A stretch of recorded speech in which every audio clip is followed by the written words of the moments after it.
Olá, meus irmãos, eu sou Norberto Peixoto, falando do grupo de Umbanda Triângulo da Fraternidade. O nosso e-mail é triangulodafraternidade@gmail.com. No encontro de hoje eu vou falar sobre arte divinatória na Umbanda. Por que esse assunto está em pauta? Eu recebo eventualmente e-mails de pessoas perguntando para nós a regência dos orixás. E aqueles que chegam muitas vezes na nossa casa têm esse anseio também, de saber qual é a regência dos seus orixás, né? Que rege o seu ori, a sua mediunidade, o seu destino numa determinada encarnação, poderíamos denominar desta forma.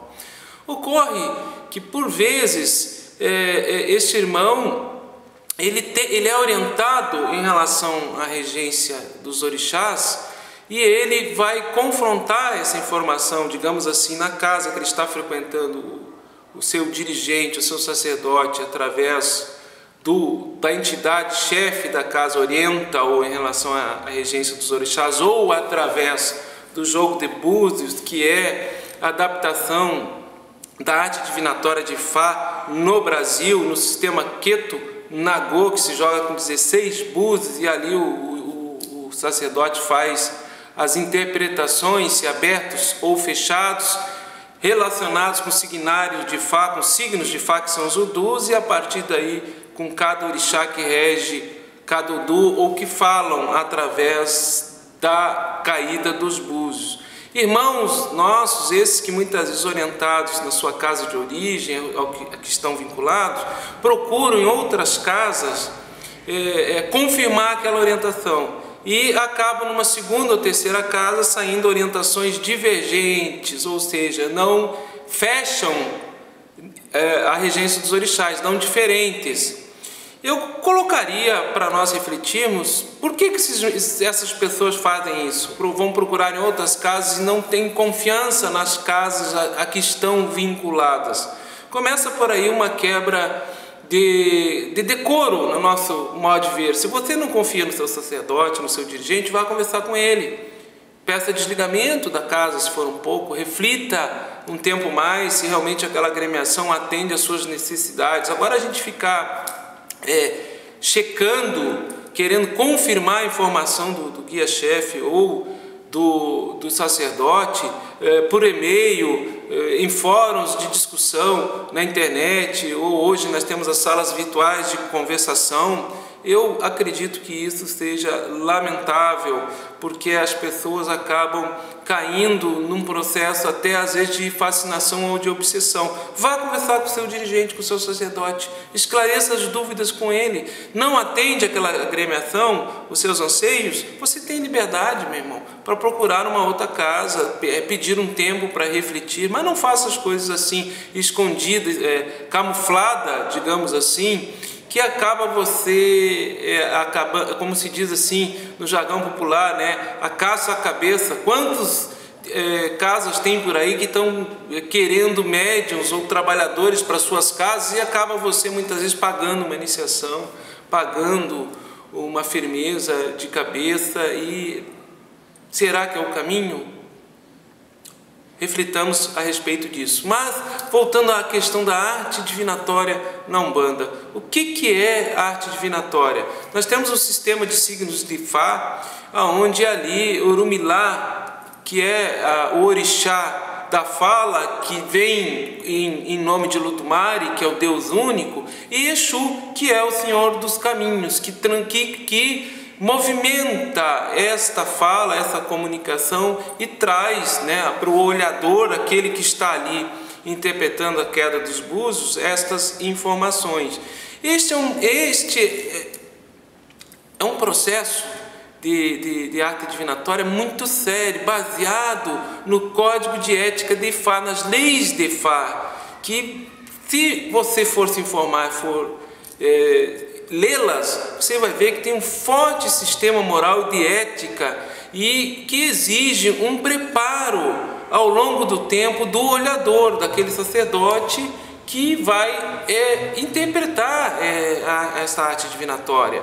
E o que nós verificamos hoje é um despreparo dos olhadores, no momento que se banalizou o acesso a esse conhecimento. Infelizmente, hoje nós temos federações de Umbanda, né, que dizem abertamente em seus sites que qualquer um pode ser um olhador, qualquer um pode jogar búzios, inclusive no seu consultório, em casa, no seu espaço holístico, e que basta você fazer o curso com essa federação, pagando 950 mil reais, pronto, acabou. E o processo de transmissão desse conhecimento, e a tradição, e o processo de iniciação, e o preparo desse sacerdote para ter essa clarividência junto com os orixás, com Orumilá, com Exu, com Olodumare, e todo o sistema divinatório sagrado de uma tradição ancestral milenar de Ifá. Em África é um preparo de uma vida, e os babalaôs, que são os pais dos segredos que fazem a leitura, necessariamente não são babalorixás, ou seja, não iniciam na religião dos orixás os seus adeptos.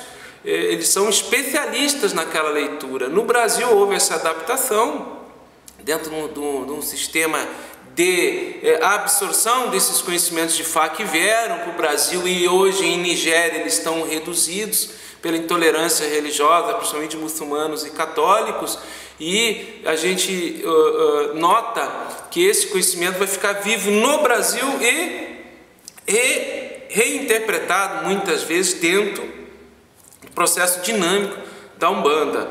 Então, você ser um olhador, você exercitar a arte divinatória é uma coisa muito séria.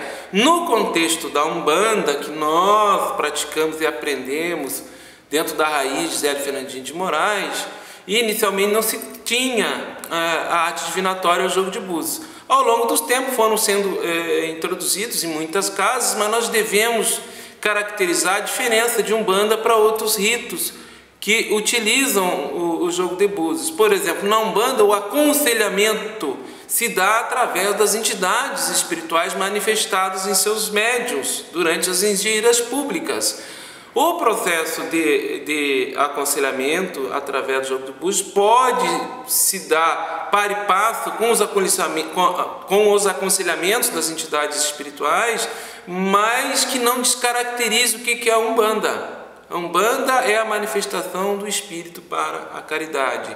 Espíritos esses que vêm em união junto com os espíritos do médium, e faz parte o aconselhamento, processo de passe e aconselhamento dentro das sessões públicas de caridade de Umbanda.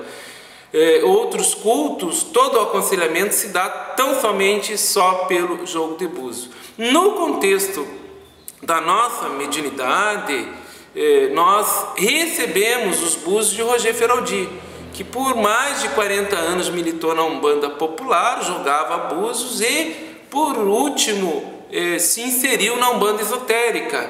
E o Roger Feraldi, embora ele não gostasse de que assim eu fosse intitulado, Roger Feraldi era um babalaô, era um olhador, utilizava o jogo de búzios, tinha profunda clarividência e conhecimento dos orixás.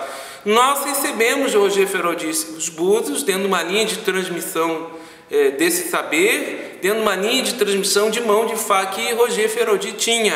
Isso já se fazem 12 anos atrás. Então, nós temos até hoje o jogo de búzios, os búzios de Roger Feraldi, a peneira, e pontualmente temos autorização do mundo espiritual para utilizar a arte divinatória através do jogo de búzios, no sentido de orientação do corpo mediúnico e dos médiuns trabalhadores do grupo de Umbanda Triângulo da Fraternidade dentro dos seus destinos, dentro dos seus caminhos com a religião dos orixás, objetivando o autoconhecimento.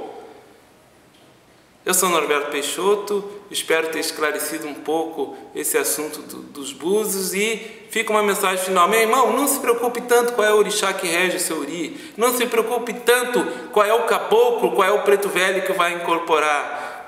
Observe se aquela agremiação atende seus anseios espirituais, procure se informar sobre a história do sacerdote, do dirigente, qual é a tradição que aquele agrupamento tem na sua comunidade, como é que eles praticam a lei de Umbanda e, acima de tudo, procure olhar o seu coração, se você se enxerga como um servidor dentro da lei de Pemba, no universo da Umbanda, com os orixás, com seus falangeiros, um servidor do próximo, de forma desinteressada e amorosa. Umbanda não é obrigação, Umbanda não é fenômeno, Umbanda não é grau, no sentido de que nós, sabendo a nossa regência, sendo iniciado no orixá A, B ou C, nós sejamos melhores do que quem quer que seja. Espero ter contribuído um pouquinho em relação a esse assunto. Até a próxima oportunidade, meu irmão.